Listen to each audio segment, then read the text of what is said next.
तो लास्ट महीने में क्या क्या बात है ध्यान रखनी है। देखिए, सबसे पहली बात, आप कर रहे होंगे ये चीज़ें, लेकिन नहीं भी कर रहे हैं तो मैं बता देता हूँ। देखो, इस समय कोई कोचिंग नहीं करनी है आपको, किसी भी प्रकार की कोई कोचिंग का मतलब यहाँ पे ऑफलाइन, ऑनलाइन और किसी भी प्रकार का कोचिंग संस्थान अब नहीं जाना है इस समय आपको। ये हालांकि ये 3 महीने पहले छूट जाना चाहिए, फिर भी आप अगर जा रहे हैं तो कोशिश करना कि अब मत जाना, पहली चीज़। दूसरी बात, अभी कोई नई सामग्री मत पढ़ना, क्योंकि कोई भी सामग्री तभी फायदा देती है जब हम उस सामग्री को 3, 4, 5 बार पढ़ते हैं। क्योंकि फर्स्ट ग्रेड के पेपर के बाद में कई सारे लेखकों ने, कई सारे शिक्षकों ने एक माहौल बनाया था कि पेपर पैटर्न बदल गए, ये वो, हमारा प्रोडक्ट खरीदिए। लेखकों ने ये माहौल बनाया कि बस अब सब चेंज कर दो, हमारा वाला पढ़ो।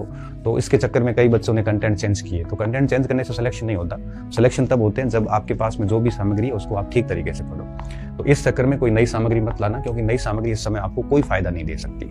दूसरी बात, इसलिए कभी कोशिश मत करना इस समय कोई नई सामग्री की, गलती भी मत करना। तीसरा, अब इस समय टेस्ट सीरीज मुझे लगता है नहीं देनी चाहिए, क्योंकि टेस्ट सीरीज के जो पेपर आते हैं वो बेसिकली क्या होता है कि परीक्षक अपने हिसाब से हम लोग बनाते हैं, तो उसके प्रश्नों की प्रकृति और आरपीएससी की प्रकृति बहुत अलग चली गई है आजकल। तो ऐसी स्थिति में लास्ट में अगर स्कोर वगैरह कम हुआ तो फालतू परेशान होंगे। कोई एक आधा टेस्ट बचा हुआ है तो दे दो आप, बाकी कोशिश करना कि अब मुझे लगता है कि टेस्ट सीरीज वगैरह से अब दूर हो जाना चाहिए, क्योंकि एक लास्ट जो महीना होता है वो कम्प्लीटली यूँ कहिए कि खुद को टाइम देने का होता है, अपने मटेरियल को टाइम देने का महीना होता है। तो इस समय आपको इन चीज़ों से बचना चाहिए। और सबसे महत्वपूर्ण और फॉरमोस्ट बात कि अभी आप इस यूट्यूब की दुनिया से भी बचना। अभी ये जितने भी मैराथन चलेंगे, कई सारे आपके महासंग्राम चलेंगे, पता नहीं क्या क्या चलेंगे, इनसे जितना दूर रहोगे उतना स्कोर अधिक होगा आपका। हालांकि आप जो मेरी इस बात से वास्ता नहीं रखते, आपको लगता है कि हमारे लिए मैराथन, महासंग्राम जैसे जो ये चलते हैं ये फायदेमंद है, आपको अगर ऐसा लगे तो आप उसको देख लेना। लेकिन मेरा अनुभव ये है कि आपको इस गलती का एहसास परीक्षा के बाद होगा कि सर ने सही कहा था कि इनमें अपना समय खराब करने की बजाय, क्योंकि आप 10 घंटे की एक मैराथन में आपको पता है आप कितना देख पाओगे,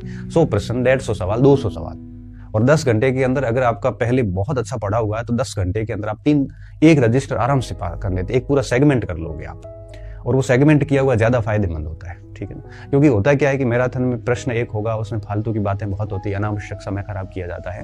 तो कोशिश करना कि इन चीज़ों से इस समय आप बचें। मैंने क्रॉस जो किया है ना, इसका सीधा सीधा मतलब ये है कि इस समय मैं इन चीज़ों पर भरोसा नहीं रखूंगा। आप सिर्फ और सिर्फ अपनी सामग्री पर भरोसा रखें, तो ये काम तो इस समय नहीं करना है। इसके अलावा किसी भी प्रकार का फालतू डिस्कशन का मतलब यहाँ पे ये फालतू की जो डिस्कशन है, निरर्थक डिस्कशन है कि भाई परीक्षा आगे बढ़ेगी, ये हो जाएगा, वो हो जाएगा, मतलब पेपर ऐसे आएंगे वैसे आएंगे, इन चीज़ों में मत उलझना। और ये डिस्कशन जनरली कहाँ पे होते हैं, या तो लाइब्रेरीज में होते हैं, या फिर आप सोशल मीडिया के किसी ग्रुप में होते हैं, और या फिर आपके जो चाय की थड़ी है वहाँ आप बैठे हैं तो वहाँ पे होते हैं। मुझे लगता है कि अगर कहीं पे भी ऐसी चीज़ें हो रही हैं तो आप उनसे दूर हो जाइए। अगर आप लाइब्रेरी पढ़ने जा रहे हैं, वहाँ 4-5 साथी पढ़ने आ रहे हैं, वहाँ पे बैठे मौज कर रहे हैं, मजाक कर रहे हैं, मस्तियाँ कर रहे हैं, प्रेम प्रसंग कर रहे हैं, तो आप मान के चलिए कि आप कुछ नहीं कर रहे हैं, समय खराब कर रहे हैं। 4-5 साल बाद बूढ़े होंगे और घर जाओगे फेल होके, नौकरी नहीं लगेगी। मैं आपको आज भी कह रहा हूँ, अगर आप चाहते हैं कि सरकारी सेवा में आप जाएँ तो आप लाइब्रेरी का मतलब लाइब्रेरी से, अगर आप फ्री के वाईफाई यूज़ करने जाते हैं, क्योंकि वहाँ पे जाके अगर आप ये प्रेम प्रसंग के चीज़ों में पढ़ते हैं, प्रेम प्रसंग का मैं इसलिए कह रहा हूँ कि ये मैंने देखा है, मेरे पास भी एक लाइब्रेरी है और जनरली मैं बच्चों से बात करता हूँ तो मुझे चीज़ें सुनने को मिलती हैं कि अधिकांश यही होता है कि 100 में से 10-20 बच्चे सीरियस पढ़ने वाले होते हैं, बाकी वाले बच्चे वो यही काम करने, कई सारे बच्चे ये काम करते हैं। अगर जो ये करता है तो उसका परिणाम में दिख जाएगा। मैं इन चीज़ों का विरोध नहीं करूँगा, मगर मैं ये आपको कह रहा हूँ कि अगर आप सीरियस स्टूडेंट हैं, पढ़ना चाहते हैं, तो फिर लाइब्रेरी में जाके केवल पढ़े, फालतू काम नहीं करें। अगर लाइब्रेरी में डिस्टर्बेंस हो रहा है तो रूम में बैठ के पढ़ें, रूम में बैठ के पढ़ना भी बहुत बढ़िया तरीके से हो सकता है। सोशल मीडिया के विभिन्न ग्रुप्स जहाँ कहीं ये फालतू डिस्कशन होते हैं, इनसे बचें, क्योंकि ये आपका मूड खराब कर देंगे। सुबह उठते ही कोई न्यूज़ आ जाएगी, पूरा दिन आपका खराब हो जाएगा, पूरा दिन पढ़ने में मन नहीं लगेगा। और ये चाय की थड़ियों पे जाके वहाँ पे 2-2 घंटे बातें ठोकते हो, वहाँ पे ये तो हम देखते हैं, जयपुर आते हैं कभी भी देखते हैं, चाय की थड़ी पे बैठ के 15-15, 20-20 मिनट देश दुनिया की राजनीति करके आ जाते हो। ये चीज़ें मान के चलिए आपको दुनिया से पीछे ले जाती है। तो इन सब से बचें, और ये ऐसा दौर है, इस समय आपको एकांत की आवश्यकता है। एकांत में रहें और सिर्फ अपनी लिमिटेड सामग्री के साथ में आप है वो उसको भलीभांति तरीके से पढ़ें, तभी चीज़ें बढ़िया होगी। अब करना क्या, ये नहीं करने वाली बातें आ गई। अब करने वाली बातें कौन सी है? देखो, करने वाली बातों की अगर बात करूं तो इस समय रिवीजन और अभ्यास, ये 2 काम करने हैं, ठीक है। रिवीजन कैसे करना है? आपकी जो भी सामग्री है वो सामग्री को बार बार पढ़िए और कोशिश करिए कि आप इस समय एटलीस्ट आगे 1 महीने में अपना पूरा सिलेबस 1 से 2 बार है वो निकाल लें, 15-15 दिन के स्लॉट में। अभी आपको रिवीजन लाइन टू लाइन नहीं करना है, मेन हेडिंग्स ही देखनी होती है, प्रॉपर हाशिए से जो आपने अंडरलाइन किए हैं, आपने हाशियों में कुछ लिखा है, जो मेन बातें हैं उनको आप अंडरलाइन करते जाओ, उनको मोटे मोटे देखते जाओ, इमेजिनेशन करते जाओ और आगे बढ़ते जाओ। इस तरह से 1 या 2 बार आप रिवीजन पूरी सामग्री का कर लें। अब बात आती है अभ्यास की। सर अभ्यास कैसे करें? अब कई बच्चे ऐसे हैं जो पूरा दिन अभ्यास ही करते हैं, ये काम भी नहीं करना है, और पूरा दिन रिवीजन करो, लेकिन साथ में 80-20 लगभग ये रखो। जैसे मान लो कि 8 घंटे पढ़ रहे हो तो 1-2 घंटे अभ्यास कर लीजिए। खाली टाइम मिलता है ना, जैसे खाना खा रहे हैं तो उस समय अभ्यास कर लीजिए।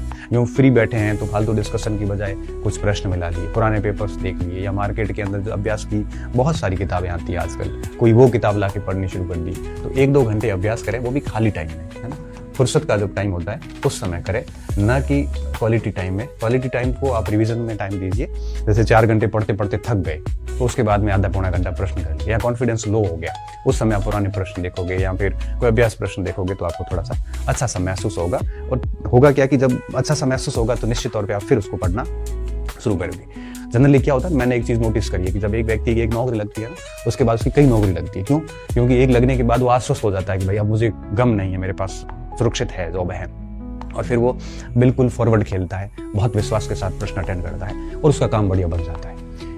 ये आश्वस्त होने के कारण ही उसके नंबर अच्छे आते हैं। बाकी ऐसा नहीं है कि ज्ञान बढ़ गया, ज्ञान नहीं बढ़ा है, बस कॉन्फिडेंस बढ़ गया उसका। इसलिए मैं कहता हूँ आप दिमाग में रखना कि मैं इसमें 100% दूंगा, डरने वाली बात नहीं, आगे मेरे पास विकल्प पड़े। इससे क्या होगा कि आपका कॉन्फिडेंस बढ़ेगा, आश्वस्त हो जाओगे तो निश्चित तौर पे आप बढ़िया प्रदर्शन करोगे।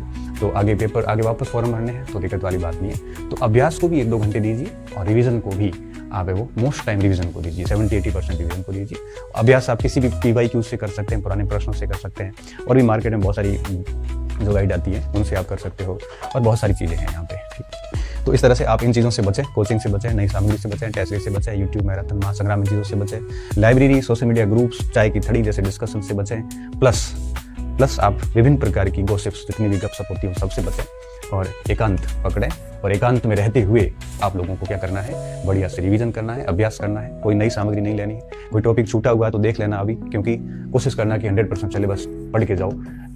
बिल्कुल कोई पाठ नहीं आ रहा तो भी उसकी मोटी मोटी जानकारी लीजिए, क्योंकि कठिन पाठ से हमेशा अक्सर जो है वो आपके आसान प्रश्न आता है, तो वो भी पढ़ के जाओ ताकि रिग्रेट नहीं हो एग्जाम